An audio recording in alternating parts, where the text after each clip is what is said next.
What is up, everybody? It's Mike Ferrante here with LPT Realty and the Mike team.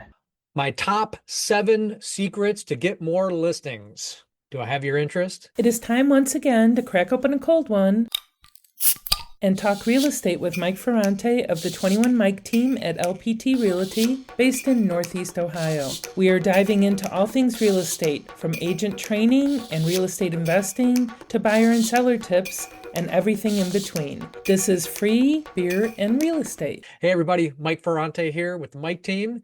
We are real estate agents located in Solon, Ohio. And if you don't know where that is, we're just outside Cleveland. There's this beautiful shot of the Cleveland skyline. We serve all of Northeast Ohio, all the way down to Central Ohio. And by the way, if you're an agent listening to this, we're looking to grow the team, and we have a great infrastructure. If you are an agent who maybe needs support, admin support, needs help with coaching, training, generating more business, hit me up. It's 21mike.com. Click that button at the top to schedule an appointment with me or someone on the team. You can also email me directly. Yes, the hotline is mike@21mike.com. Now, I promised you top 7 secrets for listings. I think we should get right down to it, right? Because what agent doesn't want more listings? I mean, we know it's a more efficient use of our time. We know that especially in a seller's market, listings are selling if they're priced right. That's the key, of course, right?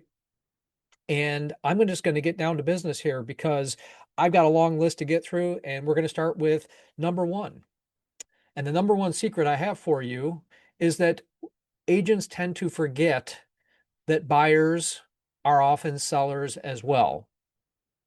Okay, so when you start in the business, what do you usually do? You start out working with buyers because it's easier. It's easier to answer the questions.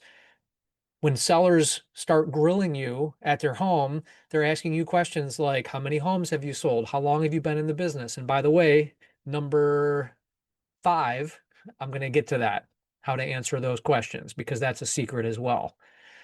But we forget that buyers are also sellers. How many times have you seen a buyer's agent not get the listing of a home? First of all, because they didn't ask. And secondly, because oftentimes the client thinks that those are 2 different things. And they're not wrong. Not every agent is equipped to do both. In fact, there are teams and brokerages where agents specialize. There might be a listing specialist, a buyer specialist, a rental specialist. So we forget as agents that buyers can often be sellers. And at your open houses, this is critical. Early in my career, I got the pleasure of speaking to a really experienced agent. I'm not sure if she's still working here in Cleveland, but her name's Debbie Model. I know that her daughter, I think her name's Amanda, is still here practicing. So if you guys are listening, hi. But she was telling me some stories. And I said, Debbie, I see you're a pretty prolific listing agent. And at that time, I was doing strictly buyers, maybe second year in the business. And I said, what's your secret? How do you do it? And she said, open houses. And I said, but Debbie, that doesn't make sense to me. Open houses are for buyers, right? And she said, yes and no. Yes, you get buyers, but also buyers are sellers, and sellers come into your open house because they're scoping it out. They're thinking about selling their home. So they want to see the house down the street in their city, in their neighborhood, to kind of get an idea. Oh, if they're asking $350,000 for that house, what can I get for mine? What kind of improvements did they do? How nice does my home have to be? So remember, the neighbors are potential sellers. Buyers are potential sellers. So readjust your perception, your expectation when you do open houses. Not only are you looking for buyers, but also for sellers. Okay. Secret number 2, Mike Pillow and Mike's down there in Central Ohio, Mount Vernon area. We were at an event. It was a Tom Ferry event, and it was really special because his dad, Mike Ferry, took the stage and was dropping gold nuggets on us for, I don't know, maybe 10, 15 minutes.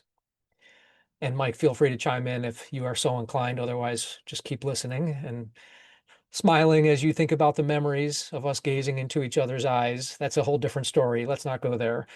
There was an exercise. We weren't just like gazing into each other's eyes. It was a whole exercise that they did. But anyway, get back to the story here. Mike Ferry's on stage, and this, I'll never forget this as long as I live. As agents, we have to stop asking yes or no questions. We have to engage with our clients and our prospects, right?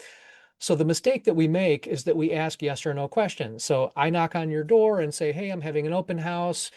Stop by. By the way, are you thinking of making a move? That's a yes or no question. How easy is it for them to say no and close the door? Instead, what Mike Ferry said is, when are you thinking of making a move? It was magic. And like in that moment, I said, I'll never forget that. And it applies to all our questions, really. We have to stop asking yes or no questions and get people engaged. Ask more open-ended questions. What brings you in today? I'm talking about open house. Where did you come from to be here today? The answer to that question tells us so much more than the question I used to ask, which is, are you here for the open house? I still like that one because it's kind of funny. People are like, well, why do you think I'm here? And we have a good laugh over it sometimes. But what brings you in today? Where are you coming from? That tells a whole story, right? Well, we drove in from Chicago because we're here for the weekend and we have to buy a house, and we're listing our house next weekend in Chicago. Oh my God, so much information there. Referral opportunity in Chicago, buyer, seller, tight timeline. I just learned so much about that buyer slash seller, which brings me to secret number 3, which is motivation. So on Saturday mornings, our team practices role play. By the way, if you want to join that, just email me and I'll add you to the invite. Agent role play practice, 8:30 a.m. EST every single Saturday without fail. Unless it's a holiday. I think, Mike, what we missed maybe 1 or 2 in the 3+ years you've been around or something like that. We're like doing this every single Saturday, and that's why we're so polished. People say, wow, you guys are really good at role play. Hey, it takes practice. So how many times are we talking with a seller and we have to go back to that motivation? We're talking to a for sale by owner or an expired. We just had this one last weekend. The expired said, I'm not selling anymore. That's a lie. I'm being harsh. Greg Harrelson down in South Carolina, he calls it a smoke screen. They're selling. They didn't have their house on the market just to see how many strangers they could invite into their house. They're selling. I'm not selling anymore is a smokescreen. So that's when we have to revert back to motivation. So those open-ended questions and saying, hey, by the way, if your home had sold, what would you have done? Where would you have gone? Did you have some need to cash out? Are you moving somewhere? You have to be closer to grandkids. Again, it's that whole idea of motivation and how powerful that is. Because in the moment, they just want to get you off the phone. They just want to close the door. And so getting down to the motivation really gets to the heart of the matter. People like to talk about themselves. I mean, you may say I don't, but you know what? You do. The human brain, we're conditioned to respond to our name, for example. So when I say Grant, Fred, Rual, Mike, I mean, you guys, you perk up, right? We're self-centered beings. And I don't say that in a bad way. At a very base level, we're animals and our self-preservation is number one. Okay, now we've evolved and hopefully we're all compassionate, kind people who have loved ones and we care about them more than ourselves. But at the end of the day, we're still animals. We have fight or flight reflexes, for example. Fight or flight response is a real thing. And that's why we will talk about ourselves. We want what's best for us. Remember, I was just looking at a thumbnail. I'll get to you here in a second, Mike. I want to finish this thought. I was just looking at one of my thumbnails from a past video, and it grabbed my eye because it was about buyers. And the thumbnail said, buyers don't care. And I'm like, wow, that's a really good headline or a good thumbnail script, because I was like, what? What do you mean buyers don't care? Listen, people, agents, friends, they don't care about us. They don't care. They care about themselves. What'd you have, Mike? No, you're absolutely right. Engaging in a conversation and getting that motivation, it establishes trust, and that's where it's going to get you further along in the conversations. You have to establish trust. So, That's yeah, so huge. yeah, Because what do they think? I mean, when I'm talking to someone on the phone, when they come into an open house, I'm a salesperson. And how do we feel about salespeople? they're a pain. I mean, you had a picture yesterday on Facebook which is the ultimate trust picture. You hold that little dog, but that's how you establish the trust. You engage in them common interest. Yeah. Mike Ferrante on Facebook, this puppy, you guys, like hit pause if you're listening to this recording, go find me on Facebook, send me a friend request, and look at the picture of this little pit bull husky mix puppy. Oh my God. He's cute. Yeah, but you weren't very nice to my response. Told me to shut up. Hi, this is Ian Jones from the Mike team. This podcast is brought to you by Mike Ferrante of LPT Realty and the Mike team, real estate agents serving all of Ohio.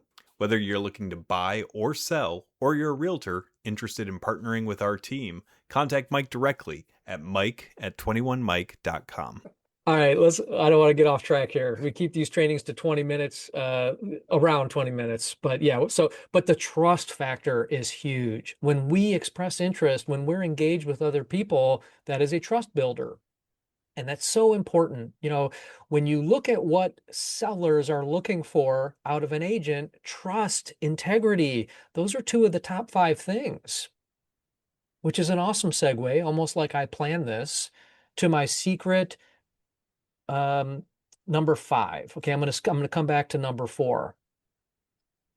The whole idea of like what they want, what sellers want. They want to know, how many homes have you sold in my neighborhood?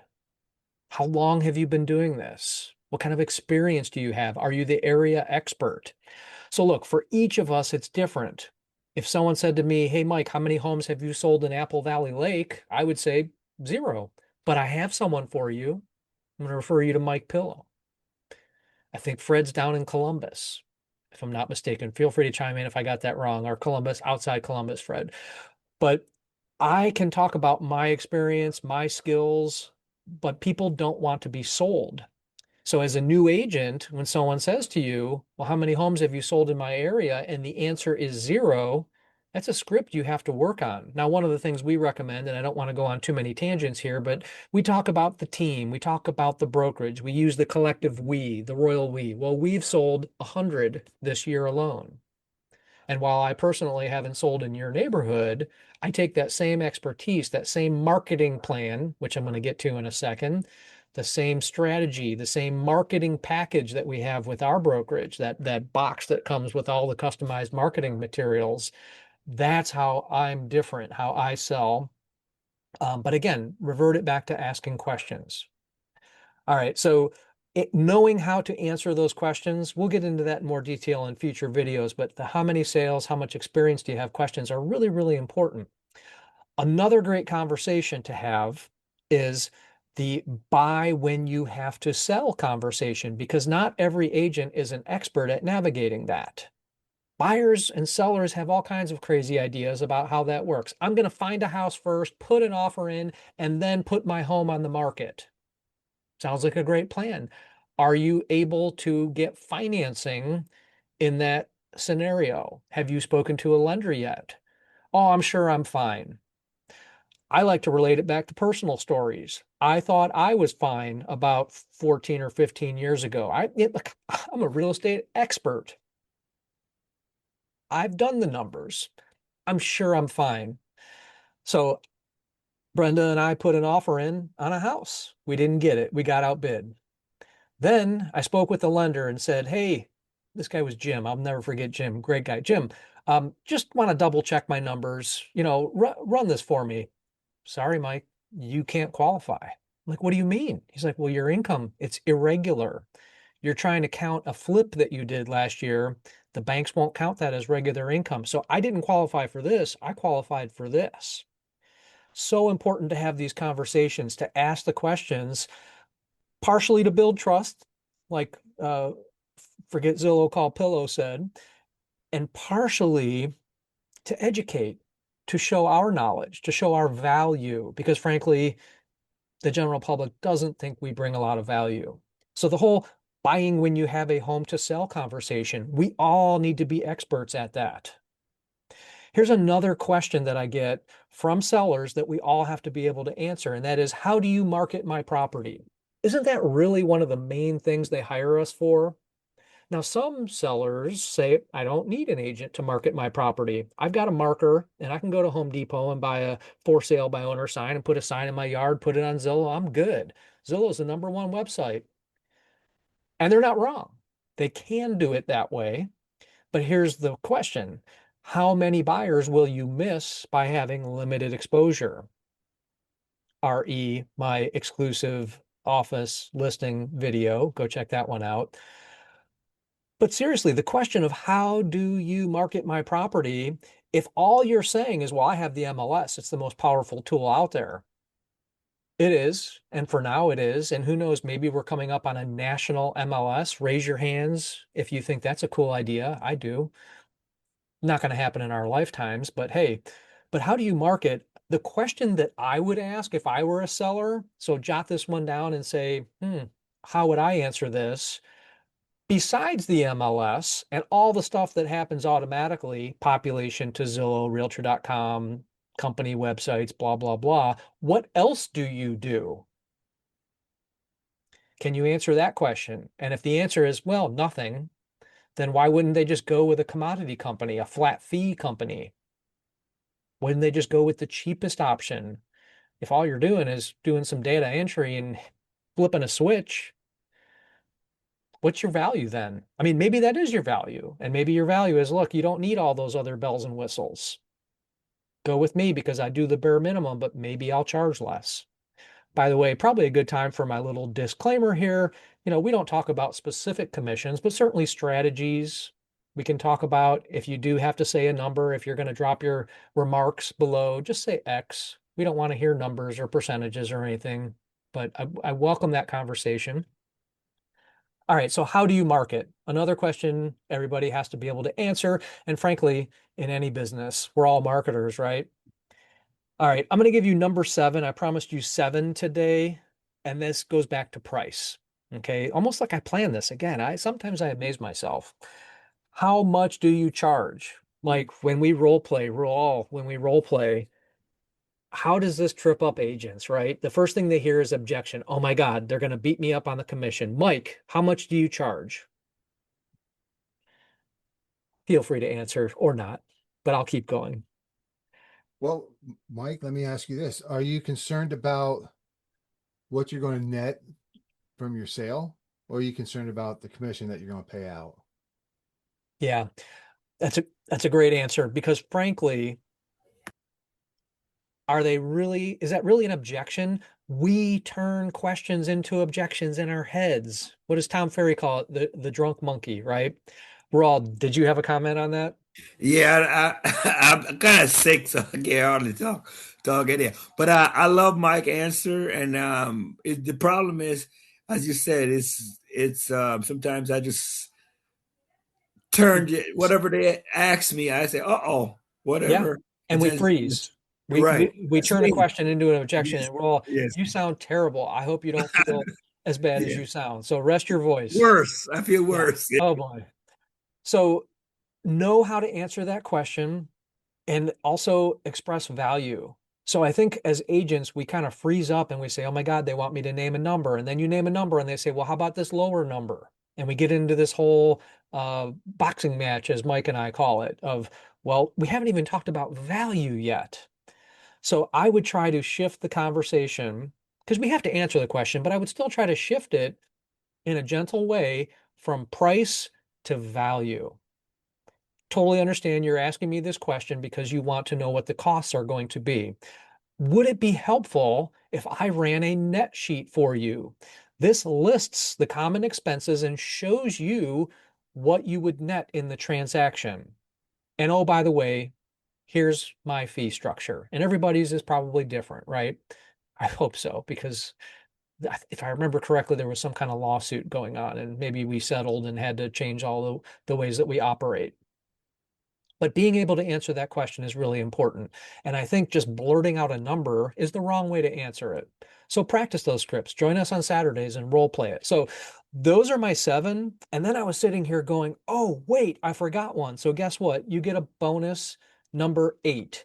And I'm going to name a coach. You guys are all going to go on Google or ChatGPT or whatever you're using these days, Gemini, Claude. I'm using all of them, and I think it's important. So by the way, tangent alert, I was thinking to myself, hey, I use ChatGPT. I'm pretty proficient with it. Why do I need these other tools? Well, guess what? The more I'm learning, the more I'm realizing there is a reason for these other tools. And so I'm sure Mike's ears are perking up like, what? So Gemini is Google's AI tool. And wouldn't you, if you're trying to learn about, say, SEO, hey, I'm working on this project on YouTube, which is owned by Google, and I want to write a video description for my YouTube video that gets very high on SEO. Don't you think Gemini might be the best tool for that? Look, I'm not saying stop using ChatGPT and all that, but now I'm finding I'm having more and more windows open on my computer, including Claude, which is Claude frickin' rocks. All right, so anyway, you guys are all going to Google ChatGPT. Zan Morris. I hope Zan is still alive. He's a coach that I saw, a speaker I saw many, many years ago, and he had this presentation he called the perfect listing presentation. And I still refer back to it even today because he was ahead of his time. And he talks about, and now all the coaches do it, the pre-listing package. Okay, so in addition to having a written marketing plan, which I forgot to mention on the marketing side, don't just talk about it, have a written marketing plan. Here is what I do to market your property. Have a written pre-listing package. Okay, this is something that I haven't done for years, and I'm beginning to do it on virtually every listing opportunity I have. Look, sometimes I'm like on the phone and I say, I'll come over right now. And of course, I can't put together my pre-listing package customized to that listing, but I carry them around in my truck now. But the pre-listing package, it pre-sells you. It shows how prepared you are. And especially when you use tools to customize it for that seller, for that property, it's powerful. Wow, this agent has already done all this research on my property. Like my friend Mike says, you become their agent before they even realize that you're their agent. The pre-listing package, just go online. All the coaches teach it now. I've got my Claude AI set up to help me generate a pre-listing package. One of the lessons I've learned, though, is that I had my pre-listing package set up to talk a little too much about price. And I actually had a seller cancel with me because they didn't like the price that got produced in my pre-listing package. Now, again, I haven't even seen the property yet. My coach, Coach Fred, what's up, Fred, says that we shouldn't even include comps in our pre-listing package. I'm still debating that in my head, Fred, because I think that showing the comps could still be valuable. You know, they can do their own research. I hope that they go on Zillow and say, well, what about this house? What about this house? And I go, exactly. I looked at that one and here's why it's not a good comparable for your house. Or exactly, this one's perfect. But can you see that it's 500 square feet larger than yours? Very similar, but smaller. Yours is smaller. So put together a pre-listing package for every single listing appointment that you have and deliver it to the seller prior to your appointment. Now, Zan, and I got to look it up after this session and see if he's still around, but he even said, deliver it to their work with helium balloons on it. You're like, what's he talking about? So he described this. I saw him in person presenting this. He said, look, how will you stand out if this package gets delivered by a courier, maybe a box, big envelope, and someone comes parading through the office with a helium balloon or balloons or ribbons or whatever and saying, you know, package for Grant. And then Grant, you know, the coworkers come over, gosh, who sent you that? What's the answer? I remember Zan saying this like it was yesterday. Oh, this is from my realtor. How do you like that? All right, guys, that's what I have for you today. So I gave you 8 secrets, my 8 favorite secrets. That's not all of them. I still have more secrets. So if you want to hit me up and talk about secrets, talk about the team, talk about, you know, whatever, real estate, hit me up, Mike at 21mike.com. If you're watching on YouTube, smash that subscribe button. If you want a topic covered, because we're done with 5 weeks of scripts now, if you want a topic covered, just email me and say, Mike, I really want to hear more about this. We'll be happy to do it. So have a great week, everybody. And it's Mike at 21mike.com if you need me. Thank you for listening to Free Beer and Real Estate from the 21 Mike team at LPT Realty. Please subscribe to the podcast and find us on YouTube by searching Mike Ferrante, Cleveland Realtor. You will find market updates, agent training, and more.